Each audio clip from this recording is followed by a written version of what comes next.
మంచి విద్య అందినప్పుడే మంచి ఉద్యోగం వస్తుందని, తర్వాత సంక్షేమ పథకాల వైపు ప్రజలు ఆశ చూపరని నారాయణఖేడ్ ఎమ్మెల్యే సంజీవరెడ్డి అన్నారు.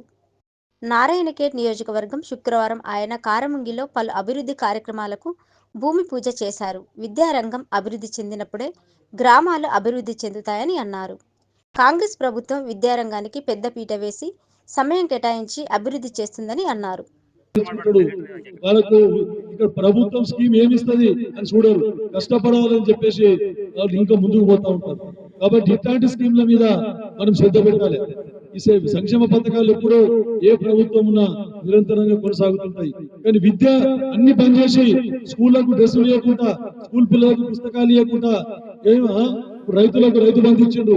రైతు బంధు నాగన్లు లేవు, రొట్టెవేటర్లు లేవు, కల్టివేటర్లు లేవు, స్ప్రేయర్లు లేవు, విత్తనాలు లేవు. సబ్సిడీ మీద కాలు రైతు బంధు ఒకటి ఇస్తే సరిపోతుందా? డ్రిప్పులు లేవు, స్ప్రింక్లర్ లేవు. కానీ ఈ ప్రభుత్వం, రేవంత్ రెడ్డి గారి ప్రభుత్వం వచ్చిన తర్వాత స్ప్రింక్లర్లు, మళ్ళీ డ్రిప్ ఇరిగేషన్, స్ప్రింక్లర్లు, తర్వాత డ్రిప్, తర్వాత రొట్టెవేటర్లు, కల్టివేటర్లు, స్ప్రేయర్లు, వ్యవసాయ పనిముట్లు సబ్సిడీ మీద ముందెక్కిస్తుండ్రో అవన్నీ ఇచ్చుకుంటూ రైతు బంధు చేసే విధంగా కృషి చేస్తూ ఉన్నారు. అన్ని క్యాన్సల్ చేసి ఇవ్వమంటే వాళ్ళు ఇస్తారు, కానీ అన్ని కంటిన్యూ చేసుకుంటా, బాకీ చేయకుండా, అప్పు చేయకుండా, అప్పు తీర్పుకుంటా చేయడం కష్టమవుతుంది. కాబట్టి కొంచెం ఓపికతో ఉండాలి. ఎందుకంటే స్కూల్ కార్యక్రమం వేరే ఏమైనా మాట్లాడకుండా స్కూల్ గురించి ఇంకా ఏది అడిగినా కూడా నేను అన్ని విధాలా మీకు సహకరించడానికి రెడీ ఉన్నా. టీచర్లు మొత్తం ఉన్నారని చెప్తా ఉన్నారు.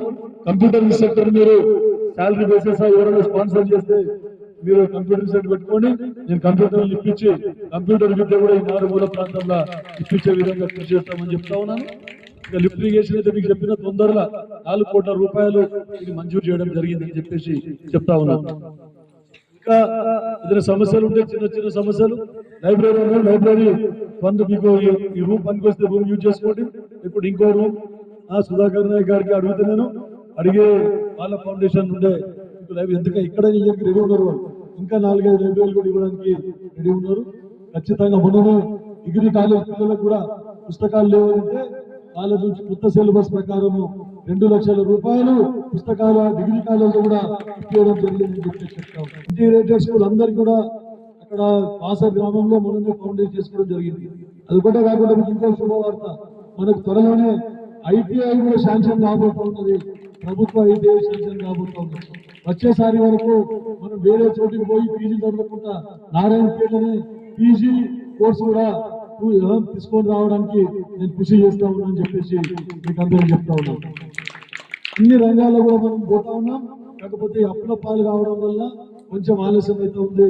అందుకే ఓపికతో ఉండాలని చెప్పేసి తర్వాత మా విద్యార్థులకు అందరికీ కూడా మంచిగా కష్టపడి చదివి పైకి వచ్చి అందరి ప్రయత్నం, మీ గ్రామంలో ఎట్లయితే 4 ఉద్యోగాలు తెచ్చుకున్నారు ఇంకా కూడా ఉద్యోగాలు సంపాదించుకోవాలి, మంచిగా పైకి రావాలని చెప్పి ఈ టీచర్ ఉద్యోగాల గురించి ఫోకస్ పెట్టకుండా అందరూ IAS IPS తర్వాత గ్రూప్స్ ఎగ్జామినేషన్స్ ప్రిపేర్ అయ్యే విధంగా కృషి చేయాలి. ఉపాధ్యాయులకు కూడా కేవలం DSE మీద ఫోకస్ పెడతా ఉన్నారు. ఉద్యోగం వస్తే చాలు, టీచర్ ఉద్యోగం, చిన్న ఉద్యోగం వచ్చినా సరే అని పిల్లలందరూ దానికి అలవాటు పడుతూ ఉన్నారు. అట్లా కాదు, మన పిల్లల్లో చాలా ప్రతిభ ఉన్నది. కష్టపడితే మనం చాలా తెలివి పరులు. ఇంకా కూడా అందుకే IAS గ్రూప్స్ మీద ఫోకస్ పెట్టే విధంగా మీరందరూ కృషి చేయాలని చెప్పేసి ఉపాధ్యాయులను కోరుకుంటా ఉన్నా. నవోదయ గురించి పదే చెప్తా ఉన్నా నేను. నవోదయకు ఎక్కువ మంది పిల్లలతోని మీరు పరీక్ష రాపించండి.